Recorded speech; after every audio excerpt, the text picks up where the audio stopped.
ประมาณไงនេះខ្ញុំបានទៅកន្លែងលក់សាច់អាំង Classico ទេបងប្អូននៅសារនៅផ្ទះរវល់ខ្លាំងហើយណាមួយអ្នកលក់ក៏មានគម្រោងពិសេសចង់បញ្ញាអារម្មណ៍បងប្អូនមួយអតិថិជនផងដែរហើយអញ្ចឹងទៅនៅផ្ទះក៏មានឆ្លៀតធ្វើជាវីដេអូខ្លីទូចមួយជូនបងប្អូនទស្សនាវីដេអូហ្នឹងគឺជាវីដេអូខួរចំហុយណាបងប្អូនអញ្ចឹងសម្រាប់ខួរចំហុយគឺវិធីធ្វើងាយស្រួលទេបងប្អូនអត់មានអីពិបាកទេប៉ុន្តែសម្រាប់ខួរចំហុយនេះគឺខ្ញុំចូលចិត្តរសជាតិបែបស្រាលបងប្អូនខ្ញុំអត់ចូលចិត្តរសជាតិបែបដិតទេហើយឥឡូវនេះខ្ញុំមានខួរមួយរាងធំដែរណាបងប្អូនអញ្ចឹងខ្ញុំចាប់ដើមសម្អាតវា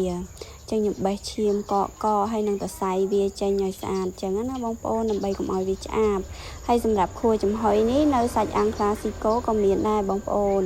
ចឹងបងប្អូនអាចធ្វើការកម្មង់បានហើយសម្រាប់ខួរនេះវិញគឺបេះថ្នមដៃមែនទែនបងប្អូនហ៊ានតែធ្ងន់ដៃបន្តិចគឺបែកអស់លែងចេញត្រង់ទ្រាយហើយអញ្ចឹងហើយបេះរៀងយូរតិចណាបងប្អូនទៅបានវាស្អាតល្អចឹងបន្ទាប់ពីបេះឈាមកកហើយនឹងសរសៃវាចេញស្អាតហើយខ្ញុំធ្វើការលាងទឹកវាឲ្យស្អាតតមកដាក់ក្នុងចានហើយលាយគ្រឿងតិចអញ្ចឹងខ្ញុំដាក់គ្រឿងមុំមុំតិចទេបងប្អូនដើម្បីបានរសជាតិស្រាលញ៉ាំទៅឆ្ងាញ់ណាបងប្អូនរបៀបថាធម្មជាតិអញ្ចឹងសម្រាប់ខួរចំហុយខ្ញុំអត់ចូលចិត្តរសជាតិដិតទេខ្ញុំថែមជាមួយប៊ីចេងបន្តិចជាមួយនឹងអំបិលបន្តិចហើយនឹងរ៉តឌីបន្តិចទឹកប្រេងបន្តិចអញ្ចឹងណាបងប្អូនខ្ញុំអត់ប្រើជាមួយស្ករទេហើយឥឡូវនេះបន្ទាប់ពីគ្រឿងផ្សំរបស់យើងរួចរាល់ហើយក៏ឆ្លៀតយកមកថតជាមួយនឹងធម្មជាតិរបស់យើងនៅខាងក្រោយផ្ទះរបស់ខ្ញុំហ្នឹងណាបងប្អូនដើម្បីឲ្យវីដេអូហ្នឹងមើលទៅមានអារម្មណ៍ថាត្រជាក់ភ្នែកដោយសារតែថតក្នុងផ្ទះរៀងល្ងឹតអត់មានជាមួយនឹងធម្មជាតិពណ៌បៃតងអីចឹងទៅក៏ឆ្លៀតពេលបន្តិចឥឡូវនេះយើងអេតជាមួយនឹងបន្លែរបស់យើងបន្លែរបស់ខ្ញុំគឺថាមានតែការ៉ុតហើយនឹងស្ពៃម្ជុលណាបងប្អូនស្ពៃម្ជុលហើយនឹងខ្ញុំលាយជាមួយនឹងខ្ទឹមក្រហមតិចដើម្បីឲ្យវាមានបន្លែហើយសម្រាប់ខួរចំហុយនេះវិញដែរគឺខ្ញុំរោយម្រេចតិចដែរបងប្អូនប៉ុន្តែនៅពេលដែលឆ្អិនទើបខ្ញុំរោយម្រេចពីលើអញ្ចឹងណាបងប្អូនហើយយើងថែមជាមួយនឹងជីខៀវបៃតងតិចទៅដើម្បីឲ្យខួរចំហុយរបស់យើងមានរូបសម្រស់កាន់តែស្រស់ស្អាតអញ្ចឹងឥឡូវនេះបន្ទាប់ពីបូបាច់ច្រើនមកហើយដែរខួរចំហុយរបស់ខ្ញុំក៏ឆើយដែរបងប្អូនអញ្ចឹងខ្ញុំចាប់ផ្ដើមដាក់ចំហុយនៅក្នុងឆ្នាំងរបស់ខ្ញុំហើយខ្ញុំក៏បន្ថែមជាមួយនឹងផ្សិតម្ជុលតិចទៀតបងប្អូនដោយសារតែឃើញវាតិចពេកពេលដែលវាស្វិតទៅគឺបន្តិចអញ្ចឹងហើយក៏ចាប់ផ្ដើមថែមមកពីបេះដូងអីទៀតអញ្ចឹងណាបងប្អូនហើយខួរនេះគឺឆ្អិនហើយបងប្អូនប៉ុន្តែខ្ញុំដាក់ឲ្យរាងយូរតិចដើម្បីឲ្យវាឆ្អិនល្អអញ្ចឹងណាហើយនេះបងប្អូនអើយក្តៅហុយចេះអុយជាតិមែនតើនៅលើឆ្អិនរួចរាល់ 100% ហើយបងប្អូនយកមកត្រៀមចានត្រៀមចង្កឹះឥឡូវរោយជីពីលើតិចដើម្បីឲ្យខួរចំហុយរបស់យើងមានសម្រស់កាន់តែស្រស់ស្អាតហើយមានជាមួយនឹងម្ទេស2-3ចំណិតចឹងទៅបងប្អូនមើលទៅទំនងមែនទែនបន្ទាប់មកខ្ញុំរោយម្រេចលើតិចចឹងណាបងប្អូនដើម្បីឲ្យវាមានរសជាតិកាន់តែឈ្ងុយឆ្ងាញ់ហើយមុខម្ហូបមួយមុខនេះខ្ញុំជឿជាក់ថាមានបងប្អូនខ្លះគាត់ចេះហូបហើយមានបងប្អូនខ្លះទៀតគាត់ក៏អត់ចេះហូបដែរ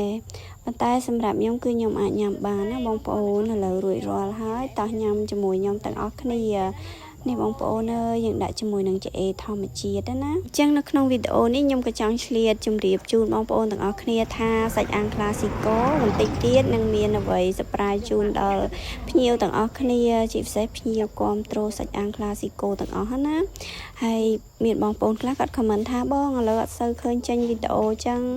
ឃើញចេញវីដេអូតិចជាងរាល់ដងអញ្ចឹងខ្ញុំចង់បញ្ជាក់ជូនបងប្អូនថាសម្រាប់សាច់អាំង Classico គឺថាលក់រាល់ថ្ងៃតែម្ដងបងប្អូនលក់ពីច័ន្ទដល់អាទិត្យពីអាទិត្យដល់ច័ន្ទពីអាទិត្យដល់អាទិត្យវិញអញ្ចឹងណាបងប្អូនអញ្ចឹងអត់មានថ្ងៃសម្រាប់ទេហើយសម្រាប់វីដេអូដែលខ្ញុំអត់សូវបានចេញគឺដោយសារតែ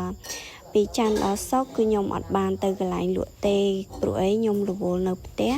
ខ្ញុំមានការងារនៅផ្ទះច្រើនមុខទៀតអញ្ចឹងណាបងប្អូនខ្ញុំត្រូវលក់ដូរខ្ញុំត្រូវធ្វើនេះធ្វើទៅមើលកន្លែងសាច់អាំងបានតែសៅរ៍និងអាទិត្យទេបងប្អូន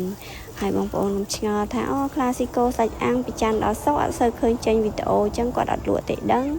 ឬក៏មិនអញ្ចឹងអត់ទេបងប្អូនគឺខ្ញុំនៅតែលក់រាល់ថ្ងៃហើយសន្ទុះនៃការគាំទ្របងប្អូនគឺនៅតែមានរាល់ថ្ងៃប៉ុន្តែដោយសារតែច័ន្ទដល់សុក្រគឺខ្ញុំរវល់នៅផ្ទះមានការងារច្រើននៅផ្ទះខ្ញុំអត់អាចចោលកន្លែងនៅផ្ទះបានទេបងប្អូនអញ្ចឹងហើយខ្ញុំឆ្លៀតទៅកន្លែងសាច់អាំងបានតែសៅរ៍អាទិត្យទេហ ហើយសម្រាប់សាច់អាំង Classico គឺលក់រាល់ថ្ងៃតែម្ដងបងប្អូនហើយជាចុងក្រោយក៏អរគុណមែនទែនសម្រាប់បងប្អូនទាំងអស់គ្នាមិនថា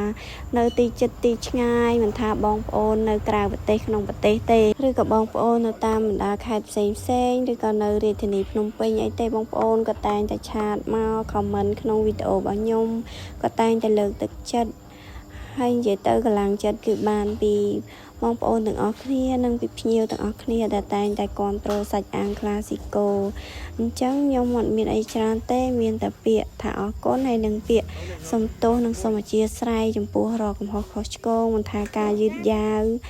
ចឹងមានតែសុំទោសហើយសុំទោសទៀតអរគុណច្រើនមែនទែនបងប្អូនទាំងអស់គ្នាហើយបងប្អូនទាំងអស់គ្នាកុំភ្លេចមកលេងអាំងកាពីងពួយផងណាបងប្អូន